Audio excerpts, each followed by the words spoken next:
Oi, pessoal. Então vamos continuar falando um pouco sobre essa diferença entre o genético e o fenotípico. Então, o que é carregado pelo sujeito, os traços, e o que o ambiente influencia. Tem dois aspectos bem fundamentais que a gente não esqueça, que são bem característicos dessa ligação entre genético e fenotípico. Esses dois aspectos fundamentais é a cognição e a personalidade. Vamos comparar com aquilo que a gente já viu nas outras aulas. O que é capacidade de cognição? Capacidade de cognição é a capacidade que a gente tem de aprender e apreender as coisas. Então, você desenvolver inteligência, raciocínio lógico, capacidade de numerar, de categorizar as coisas, está ligado à sua capacidade de cognição. Então, essa capacidade que você tem de aprender tem a ver com os seus aspectos genéticos, ou seja, você já carrega no seu desenvolvimento, está no seu DNA, está de geração em geração. Isso vai depender das condições que você é gerado, das condições que você é gestado. A gente já viu isso em outras aulas, quando a gente falou do desenvolvimento, inclusive sobre os primeiros 1000 dias de vida. E também, e sobretudo, influenciado sobre o ambiente. Então, uma criança que tem plenas condições de alimentação, de desenvolvimento cerebral, de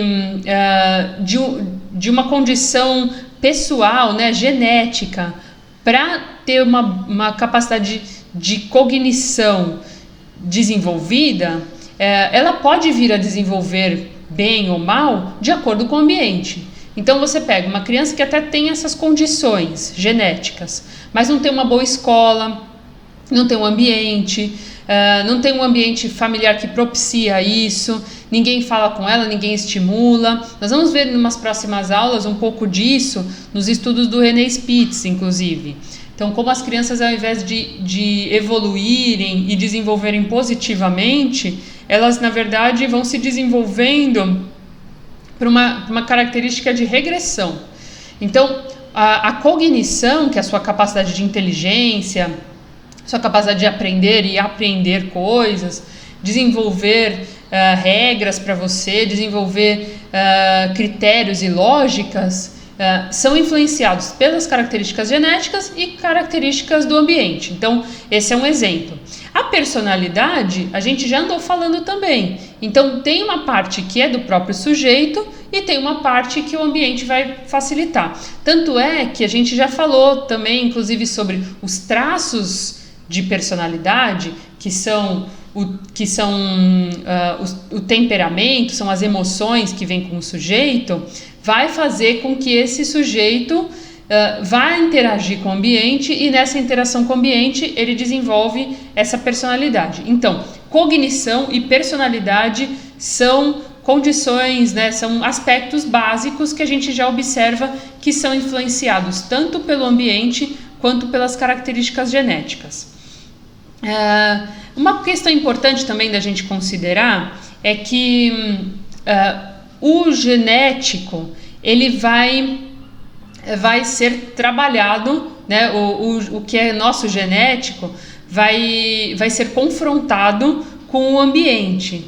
E quando esse genético confrontado com o ambiente vai tentar uma adaptação, é possível que a gente encontre de uma população para outra, né, e de gerações para gerações, algumas modificações. Então, algumas características, por exemplo, que a gente tem visto, como exemplo, né, algumas características, por exemplo, como as crianças que são estimuladas por internet, por tablet, por material mais visual, como elas tendem a desenvolver uma rapidez de raciocínio, uma tendência a resolver os problemas de uma forma mais rápida, a desenvolver uma iniciativa muito mais rápida. Porém, alguns pontos vão ficando também deficitários em relação a outras gerações anteriores. Então, por exemplo, essa capacidade, já que é tanta iniciativa que vai ganhando, também, por outro lado, tem uma tendência que essas crianças têm um pouco mais de dificuldade de trabalho em grupo, de dividir as coisas, porque elas têm uma independência e têm uma autonomia muito individual. Então, alguns aspectos se ganham, outros aspectos se perdem nessa adaptação do sujeito com o ambiente. Então, sempre pensando que o genético é aquilo que a gente já carrega, tem alguns traços bem importantes e bem significativos.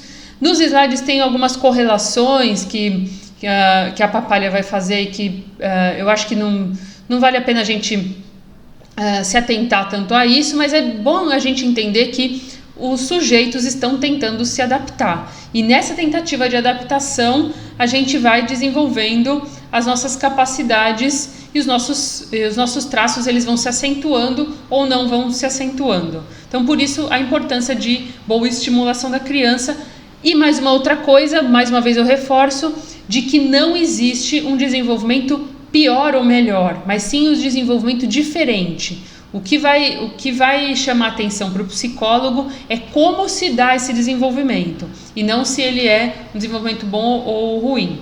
Continuando a falar um pouquinho mais sobre isso, a gente vai falar aqui que os efeitos ambientais não compartilhados, eles vêm do ambiente em que cada criança vive, e a gente vai ver, por exemplo, que mesmo que a gente comparar duas crianças gêmeas, por exemplo, tem uma característica, vamos supor que sejam gêmeos idênticos, né? Sejam gêmeos univitelinos, como a gente vai ver daqui um pouco mais para frente quando a gente falar sobre gemelaridade, e que a gente vai ver também o impacto que as experiências pessoais têm na formação das experiências desse sujeito, que é o fenotípico.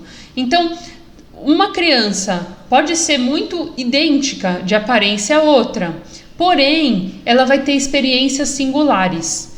E essas experiências singulares, na escola, em casa, com os amigos, com o pensamento dela, essas experiências singulares vão fazer o sujeito se construir como um sujeito singular. Então, à medida que você vai observando esse ambiente e o sujeito interagindo, a gente observa essas características singulares surgindo. No próximo vídeo a gente vai falar um pouquinho mais sobre isso e sobre alguns aspectos dessa interação entre fenótipo e genética.